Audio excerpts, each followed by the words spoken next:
7h33, pauta 6. O relatório de fiscalização apresentado pelo Ministério da Defesa não encontrou indícios de fraude nas eleições deste ano.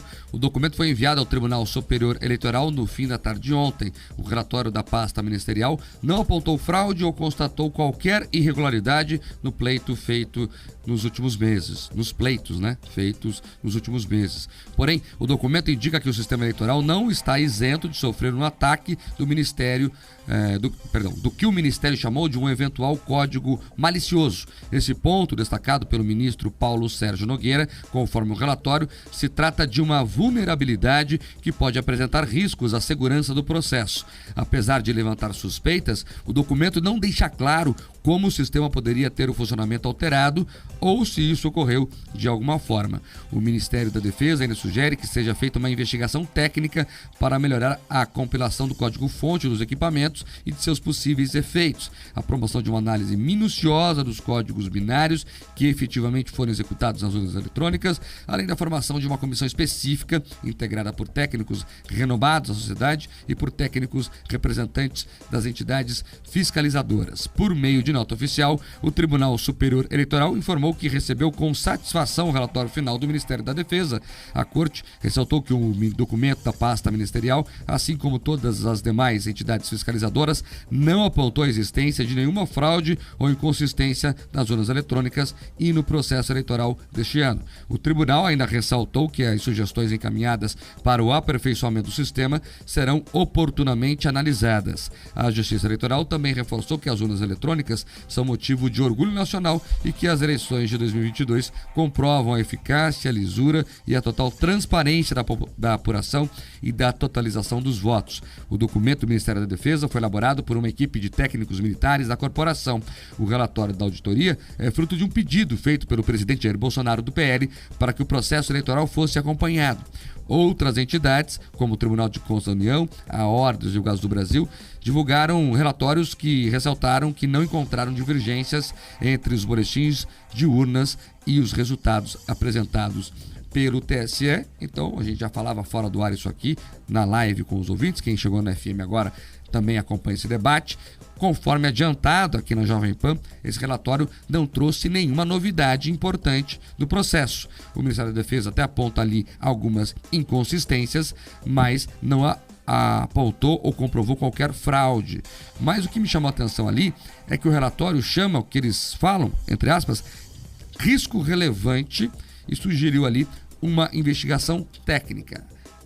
Trocando miúdos aqui, não traz nada de novo para o processo, para a discussão. Quem esperava aí um relatório que ia mudar o jogo, que ia trocar tudo, se frustrou, como adiantamos aqui, mas é um relatório importante para aprendermos com erros.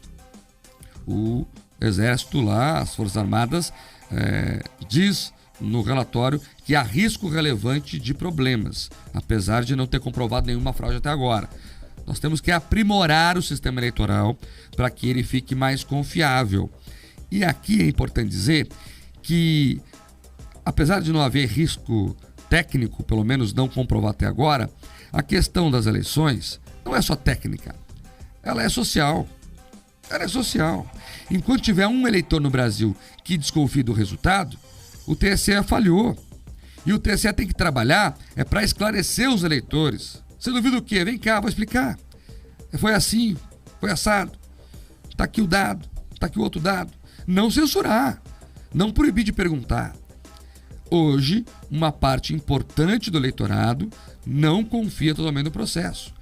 E entenda, não estou debatendo aqui se tem que fazer eleição de novo ou não, não é nada disso. Estou falando que nós temos que aprender com os erros. Esse é um problema do Brasil. Enquanto tiver um eleitor desconfiando do resultado, é um problema da nação. Por que outros países não adotam um sistema eleitoral utilizado aqui no Brasil? Porque eles não confiam no resultado simplesmente técnico. O voto tem que ser entendido por todos nós.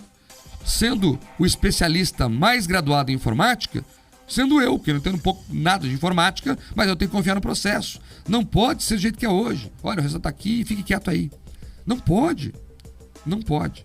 Então é importante que o Congresso Nacional agora reforce os instrumentos de transparência das eleições, talvez nós tenhamos aqui que rediscutir sim o voto auditável, o voto impresso, cada um chama de um jeito, mas porque as pessoas, Pedro, têm que ter a segurança que o voto delas está no sistema, mas mais do que isso, elas têm que entender que o voto delas está lá e está tudo certo.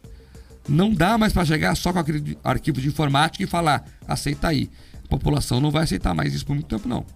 Olha, e a população tá certa, Mark. A população tá certa, ela tem que acreditar naquilo. Porque quando você transfere teu voto, quando você é dentro de um sistema representativo, democrático, você tem que acreditar que aquilo que você está digitando na urna ou preenchendo na urna, aquilo repercute e, de fato, aquelas pessoas mais votadas pelo conjunto da população brasileira, do seu estado, da sua cidade, são de fato as que vão assumir e ter a oportunidade de conduzir os rumos da nação. Com relação agora ao relatório, e eu já vou voltar para esse aspecto social, mas quero tratar agora do relatório, quero convidar o ouvinte a entrar ali na minha coluna, eu disponibilizei a íntegra do relatório e vale a pena ler, porque é o seguinte, ali fica claro que essa postura do TSE, da Corte Eleitoral, de não permitir uma auditoria mais profunda ou uma análise mais profunda, de fato aconteceu. Por que ninguém consegue atestar? Não conseguiu lá em 2014, não consegue agora, e nenhuma outra instituição, de fato, vai conseguir uma análise mais primorosa, até para fazer apontamentos mais assertivos. Porque quando eles permitem o acesso, Mark, o que está lá dentro do relatório? Olha, tivemos acesso ao código-fonte, mas ele estático. A gente não teve a oportunidade de colocar ele em operação. Não tivemos a oportunidade de integrar o código-fonte e os periféricos, ou seja, entre a mesa de quem digita e a urna eletrônica. Olha, a gente não conseguiu acompanhar efetivamente como se deu a transmissão ou quais foram as pastas ou quais foram os diretórios, os servidores que foram integrados entre o que estava na urna e o que foi carregado. Então você tem uma série de dúvidas legítimas apontadas por esse relatório que precisam ser esclarecidos. Só que nem mesmo esses, nem mesmo as Forças Armadas, OAB, outras instituições que foram convidadas a compor a fiscalização, o acompanhamento, o monitoramento da questão do voto eletrônico, do sistema eleitoral, sistema eletrônico de votação, que é assim que é chamado no relatório, SEV, então nem eles tiveram esse tipo de acesso. Ou seja, a Justiça Eleitoral, a Corte Eleitoral convida para que os órgãos fiscalizem, mas ainda assim não se dá acesso total. Então o que fica de lição, e o Mark acerta, que a gente tem que aprender qual é a lição que essa eleição nos deixa. A primeira delas é que uma resposta autoritária, ela não sana dúvidas, ela traz mais dúvidas. Então as pessoas, ao lerem esse relatório aqui das Forças Armadas, vão dizer, olha, eles não têm como dizer que teve fraude, porque eles não tiveram como analisar. Então é fundamental que o seguinte, que a Justiça Eleitoral, que o Congresso, que o Senado, que todos os agentes políticos envolvidos, que a sociedade, que elas recuperem, que eles encontrem instrumentos para recuperar a confiança no sistema eleitoral. E que essa sistemática resposta autoritária, que diz assim, olha, fique quieto, confie, feche os olhos e siga adiante, e chama de negacionista, Mark, qualquer pessoa que traz dúvidas, quando na verdade a dúvida é o caminho de você buscar a razão. A dúvida é o que te possibilita ter mais entendimento. Então o que a gente fica claro aqui, a lição, e você acerta, e a gente já reforça isso há algum tempo, é o seguinte, nós precisamos de mais transparência, mais confiabilidade no sistema eleitoral e no sistema político como um todo. E cabe ao Congresso fazer isso, é importante reforçar isso aqui. Só pode mudar o que está aí os deputados e senadores. Então é importante agora, então você que cobra aí mais transparência, você que não confia no processo atual, cobre o seu deputado, seu senador, porque cabe a eles reabrir a discussão. Vale a pena aqui reforçar rapidamente o histórico do sistema eleitoral brasileiro, que já foi muito questionado, importante falar isso aqui. Ora, já teve uma lei que instituiu a impressão dos votos, e é importante ressaltar aqui que ninguém está falando em volta ao voto impresso. Isso é um fantoche utilizado, principalmente pela esquerda, que não queria isso. O que nós estamos falando é o seguinte, o voto segue eletrônico, mas vai ter uma forma para auditá-lo. Então você vai ter a chamada redundância. Você vai ter o dado eletrônico, o arquivo de informática, e vai ter também a impressão dos votos, que vai ficar lá num cofre. Olha, na sessão tal eu tenho desconfiança. Pega os votos da urna e faz a conferência. Então, a impressão do voto, primeiro que não é para ninguém levar para casa, porque a Justiça Eleitoral chegou a vender essa ideia, que é um absurdo. Segundo que não é para fazer uma contagem manual, não. O sistema segue sendo como é. Mas quando houver divergências ou houver suspeitas, você vai ter uma outra forma para fazer a aferição. É isso que nós estamos falando. Então, o Congresso Nacional aprovou a impressão do voto, aí o Supremo rejeitou, dizendo o seguinte, é inconstitucional. Aí a bola voltou para o Congresso, que falou o seguinte, então, já que é inconstitucional, vamos aprovar uma PEC, uma proposta de emenda à Constituição, para que, então, isso esteja lá dentro da Constituição. Na discussão dessa PEC, houve um ativismo judicial como nunca se viu, e eu falei com vários deputados, alguns com 4, 5, 6 mandatos. Eles disseram o seguinte, Mark, o que eu vi durante a discussão dessa PEC foi algo inimaginável. Ministro do Supremo ligando para deputado e falando, nossa, tem esse processo aqui, cuidado com o teu voto, senão eu vou reabrir. Foi nesse nível a discussão.